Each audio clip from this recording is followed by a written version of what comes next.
Bismillahirrahmanirrahim. Assalamualaikum warahmatullahi wabarakatuh.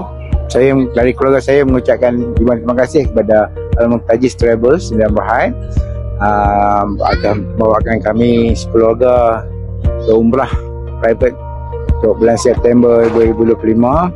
Alhamdulillah semua berjalan dengan lancar dan terbaik. Semuanya dijaga dengan baik, diurus dengan baik, terutama kepada Ustaz Asful dan Cik Aiman Syahira yang mewakili Al-Murtajiz dalam usahanya untuk memberi ilmu kepada kami. Alhamdulillah segalanya berjalan dengan lancar.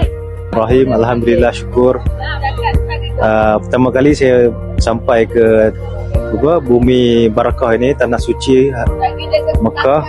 So alhamdulillah pengalaman saya bersama dengan Al-Murtajiz Travel seronok, gembira, tak ada apa yang kurang, semua alhamdulillah mencukupi, pengisian yang padat.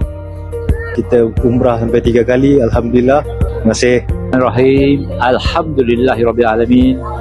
Terima kasih Ustaz banyak-banyak kerana dengan persiapan yang begitu rapi kami dapat menjalankan umrah dengan begitu baik sekali, tanpa apa-apa masalah. Ustaz telah menyediakan tentang kesihatan, tentang makanan, minuman, tempat tinggal, semuanya enak-enak belaka. Dengan itu perjalanan kami kali ini sangat senang, tidak ada apa masalah yang timbul.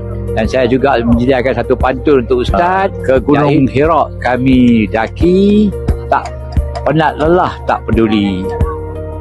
Jika ada lagi murahkan rezeki, dengan Ustaz kami nak datang lagi.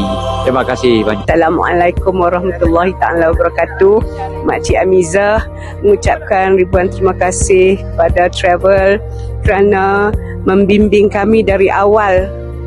Dari mula kami sampai ke KLIA, sampailah ke Mekah, ke Madinah, dibimbing sepenuhnya oleh Ustaz Hasbullah dan juga Nur Aiman Syahira.